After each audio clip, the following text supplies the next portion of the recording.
everybody, today's Thursday Thinks is all about feeding horses in winter. So, hello, if you haven't met me before, my name's Marianne and I'm the founder of Naturally Willa, which is a source of information to help you to heal your horse, mind, body and soul, naturally.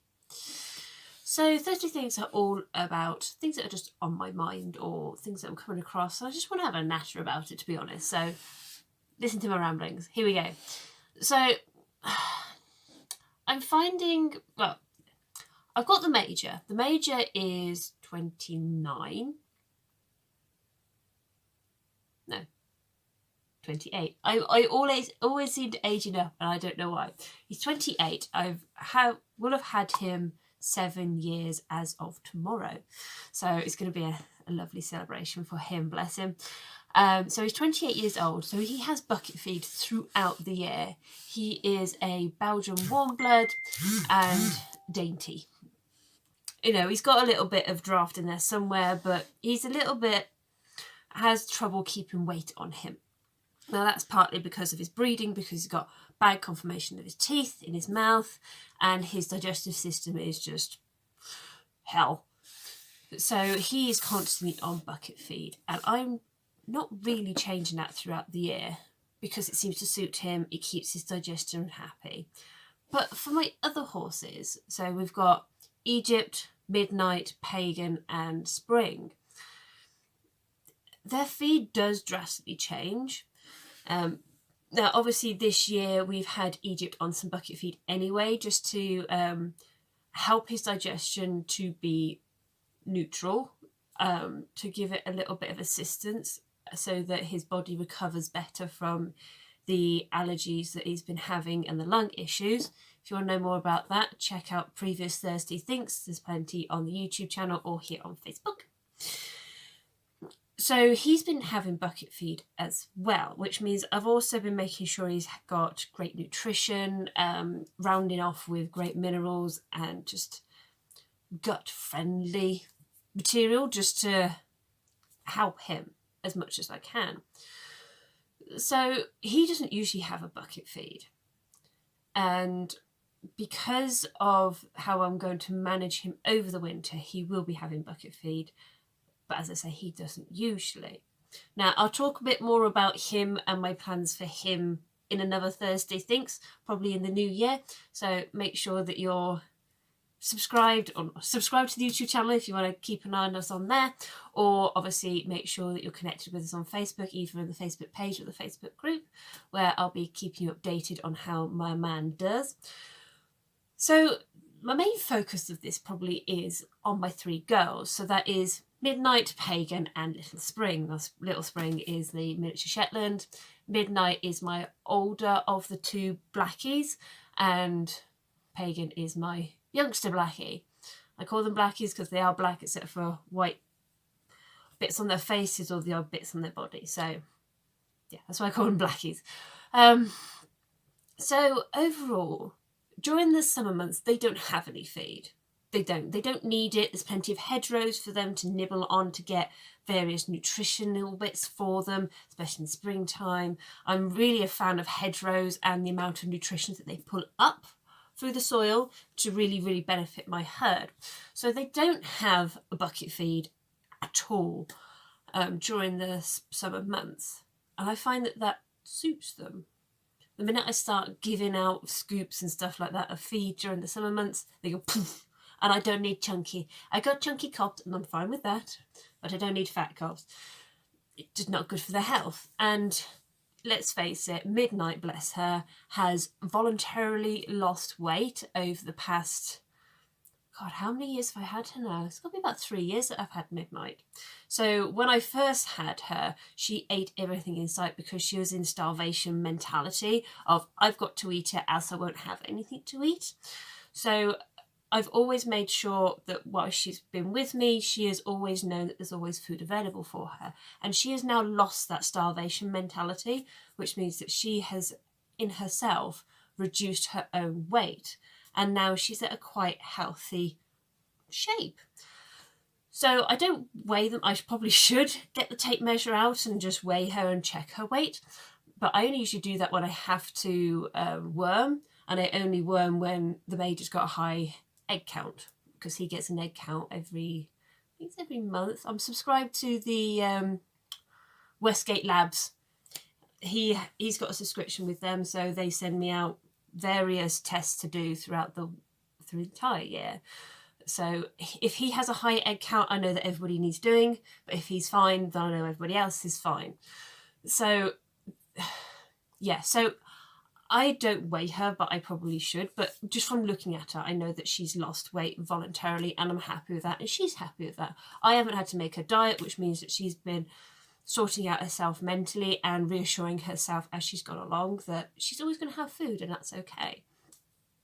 So I have made sure that I didn't give them bucket foods throughout the summer months, because she didn't need it.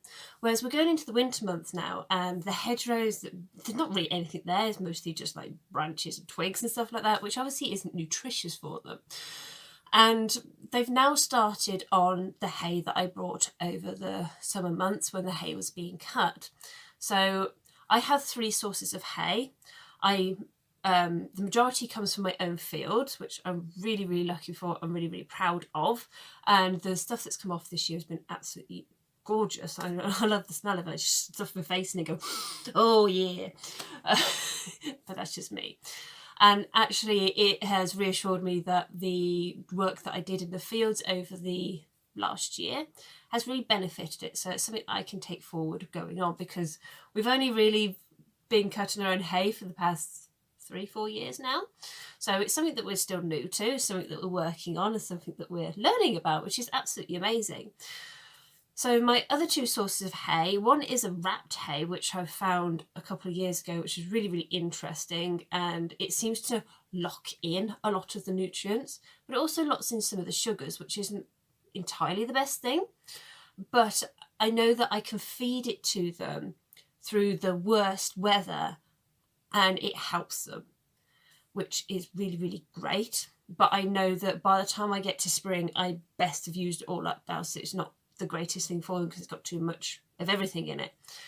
And my other source of hay is from a local farmer.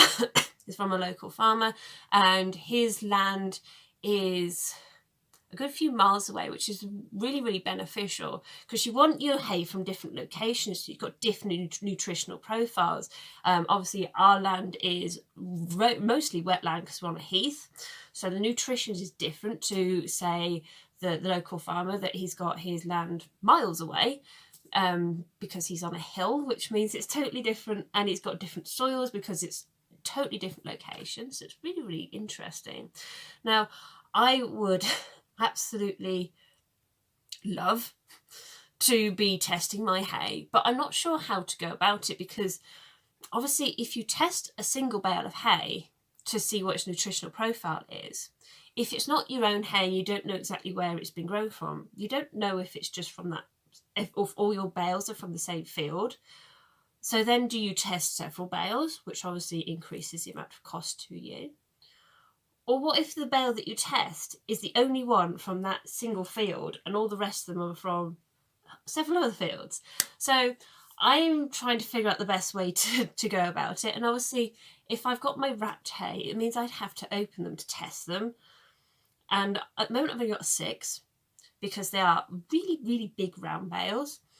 And I haven't figured out how best to do it. Now, I think this coming year, when I get the hay, I'm going to talk to the providers and go, look, can you tell me how many fields it's come from?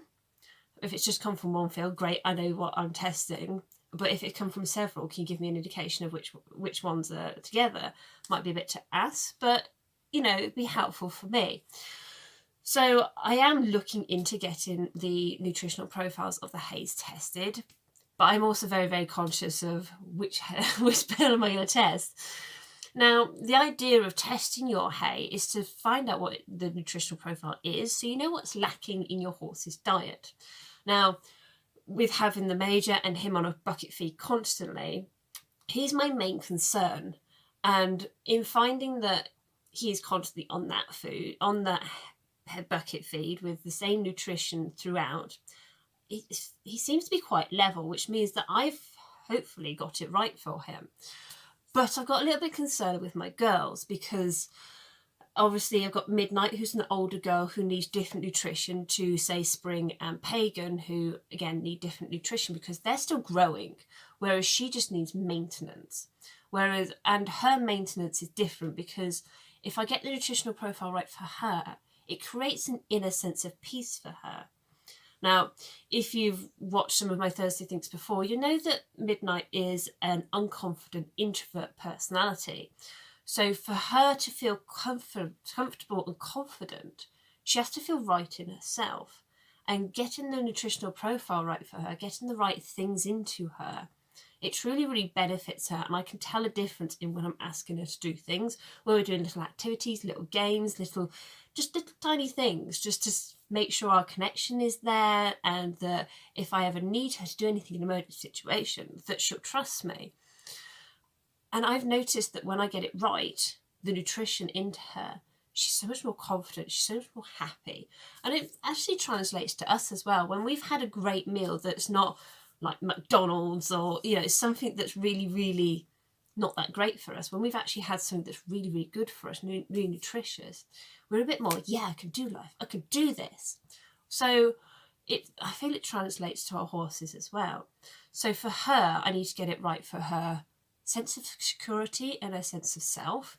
Whereas the youngsters, with them growing, the insistence from them changes. And I know for certain that Pagan needs an extra bit of something if she's poking at me, if she's bothering me, if she's really, really being ratty when I'm around her. It's like, girl, you hangry, I need to help you out. So I've started doing this thing where I give them a scoop, just a standard scoop, with varying different types of food in them, depending what I feel they need at the time, every Sunday. Every Sunday morning, they get a little scoop. And I found that it's really changed the dynamic of the herd. It's so much more calmer because they're getting that added nutrition, that added minerals, or whatever it is that I feel that they need at the time. And it's made it so much more chilled out because the youngsters are getting what they need, so they're not getting hangry. And Midnight, she's getting what she needs, so she's feeling more secure in herself. And I don't think I've actually posted the videos yet, but I had a session with Susie, who's my instructor, Susie of Susie School Horsemanship, and she actually praised Midnight for being the most confident she's ever seen her. Now, I don't think we did activities with her on the last visit. So, we did, but it wasn't much. So it's really interesting to see that now that I've implemented those Sunday morning scoops, that she's noticed so much of a change in her. But as I say, it's something that I'm only doing in the winter time because I think that they're getting everything they need during the spring and summer months because they just seem so just great and centered. But it's when it goes to the winter that they need that bit of a boost. And I've noticed as well in having them scoops, they're not getting that lunchtime, what I call my lunchtime, annoyed sort of face or annoyance of me, because obviously the major has 4 buckets a day. So on my lunch break from work, I go and feed him his lunchtime bucket. And sometimes the girls are there, and if they're hungry and they haven't had those Sunday morning scoops, they're right in my face demanding to have the major's bucket before I even get it to him. Whereas if they're the Sunday morning scoops, they don't do that. So I feel as though I'm starting to hit the nail on the head. Now, obviously, this is what's working for my herd and something that I've developed over the past few years for them, and it's something that I'm trialing mostly this year. So it might not work for your horses, but it might be something to consider. If you don't bucket feed, is your horse asking for something extra? Are they lacking something? Because if your horse lacks something for an extended period of time, it becomes a deficiency, and then a deficiency can cause problems. So in me just giving the Sunday morning scoop with what I feel that they need at that time based on how they've been feeling and what they're looking like, I'm stopping that deficiency from becoming implemented into something worse. So yeah, maybe something to think about. But if you already give bucket feed, okay, let me know in the comments below what you do feed. I am very much on a Thunderbrooks kick. I think only a few bits and pieces that I have in my tack room isn't Thunderbrooks, but obviously that's not exactly cheap. So I'm always on the lookout for good quality feed that's got the good balance with not really any fillers in. So let me know in the comments below what you feed. I'm really, really interested to find out. Oh, goodness me. Excuse me with my cough. So that's what I'm going to leave at, I think, today. I've prattled on for 15 minutes straight. I hope I've been inspirational. If not, let me know. If you've got any comments or if you have any suggestions for topics for Thursday Things, let me know in the comments below. I'd love to hear from you. Make sure that you're subscribed to the YouTube channel where there's a whole archive of these Thursday Things. Also, there's several other different types of videos on there, so go check it out. Make sure you're connected with us on the Facebook page, join the Facebook group, and check us out on Instagram. We're Naturally_Wooler for virtually daily updates on the herd. And I'll see you all next week. Thank you. Bye.